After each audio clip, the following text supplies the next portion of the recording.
আল্লাহ তাআলা আমাদেরকে বলছেন, ইয়া আইয়ুহাল্লাযীনা আমানু সল্লু, হে ঈমানদারগণ তোমরা সালাত পড়ো, আলাইহি, আমার রসুলের উপরও তোমরা দুরূদ পড়ো। আবার একটু খেয়াল করবেন, গভীর মনোযোগ। আবার আমরা যখন দুরূদ পড়ি আমরা কি বলি? আল্লাহুম্মা সল্লি আলা মুহাম্মাদ। আমরা বলি, ওগো আল্লাহ আপনি মুহাম্মদ সাল্লাল্লাহু আলাইহি ওয়াসাল্লামের উপর সালাত পড়েন। আল্লাহ বলছে তোমরা সালাত পড়ো। আবার আমরা যখন রাসূলুল্লাহর উপরে দুরূদ পড়তে যাই আমরা আবার আল্লাহকে রিপিট করে বলি, আল্লাহ আপনি হাবিবুল্লাহর উপর সালাত পড়েন। বিষয়টা বুঝতে পারছেন?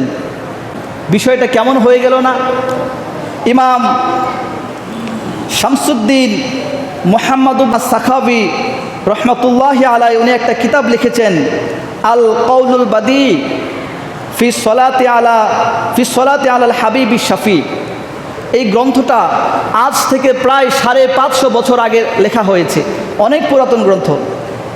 এই যে আল্লাহ বলছে তোমরা সালাত পড়ো, আমরা বলছি আল্লাহ আপনি সালাত পড়েন, এর কারণটা কি?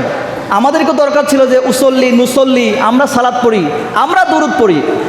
ইমাম সাখাবী রহমাতুল্লাহি আলাইহি বলতেছেন, লিআন্নাহু সাল্লাল্লাহু আলাইহি ওয়াসাল্লাম লা আইবা ফি, রাসূলুল্লাহ সাল্লাল্লাহু আলাইহি ওয়াসাল্লাম পুত পবিত্র সত্তা, নবীজির মাঝে কোনো দোষ ত্রুটি নাই। ওয়া নাহনু ফিনাল মাআইব ওয়ান নাকাইস ফাকাইফা ইয়াসনি মান ফিহি মাআইবুন আলা তাহির। রাসূলুল্লাহ হলেন পুত পবিত্র সত্তা, আমরা হলাম গুনাহগার, আমরা হলাম পাপী, আমরা হলাম ময়লা যুক্ত। সুতরাং ময়লা যুক্ত ব্যক্তি, পাপী ব্যক্তি কিভাবে রাসূলুল্লাহর উপর সালাত প্রেরণ করে? এজন্য ফানাসআলুল্লাহ তাআলা আইয়ুসাল্লি আলাইহি লিতাকুনা সলাতু মিন রব্বিন তাহিরিন আলা নাবিয়্যিন তাহির। এজন্য আমরা পাপী মানুষ রাসূলুল্লাহর উপর সালাত পড়লে রাসূলুল্লাহর জন্য অসম্মানী হয়ে যায়। এজন্য আমরা রব্বুল আলামিনের কাছেই বলি, ওগো রব আপনি তো পুত পবিত্র সত্তা, আপনি তো মহাপুত পবিত্র সত্তা রব্বুল আলামিন, আপনি স্বয়ং রাসূলুল্লাহর উপর আপনি নিজে সালাত পড়েন। আমরা সালাত পড়লে আমরা গুনাহগার, যতটা না ফল হবে আপনি রব্বুল আলামিন যদি আমার রাসূলুল্লাহর উপর সালাত পড়েন তার এর চাইতে আরো বেশি বেশি ভালো হবে। বলুন না সুবহানাল্লাহ। সালাতের বিভিন্ন অর্থ আছে।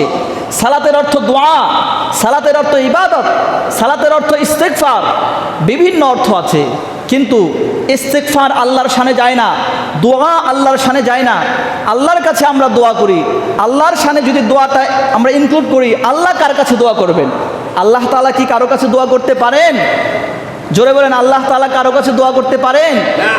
সালাতের অর্থ যদি আমরা ইস্তেগফার নেই, ক্ষমা প্রার্থনা করা, আমরাই তো আল্লাহর কাছে ক্ষমা প্রার্থনা করি, আল্লাহ আমাদেরকে ক্ষমা করেন। আল্লাহ তাআলা কি কারো কাছে ক্ষমা চাইতে পারেন? পারেন না। সুতরাং সালাতের প্রকৃত অর্থ হবে সানা। আল্লাহ রাব্বুল আলামিন যখন রাসূলুল্লাহর উপর সালাত পড়েন এর অর্থ হবে আল্লাহ রাব্বুল আলামিন রাসূলুল্লাহ সাল্লাল্লাহু আলাইহি ওয়াসাল্লামের প্রশংসা এবং গুণকীর্তন করেন। বলুন না সুবহানাল্লাহ।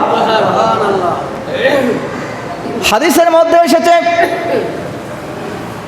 রাসূলুল্লাহ সাল্লাল্লাহু আলাইহি ওয়াসাল্লাম বলেন, মান সাল্লা আলাইয়া মাররাতান সালাতান ওয়াহিদাতান, কোন বান্দা যদি, কোন উম্মত যদি আমার উপর একবার দরুদ পড়ে, সাল্লাল্লাহু আলাইহি আশারা মাররাত, আল্লাহ রাব্বুল আলামিন ওই বান্দার উপর 10টি রহমত বর্ষণ করেন। বলুন সুবহানাল্লাহ।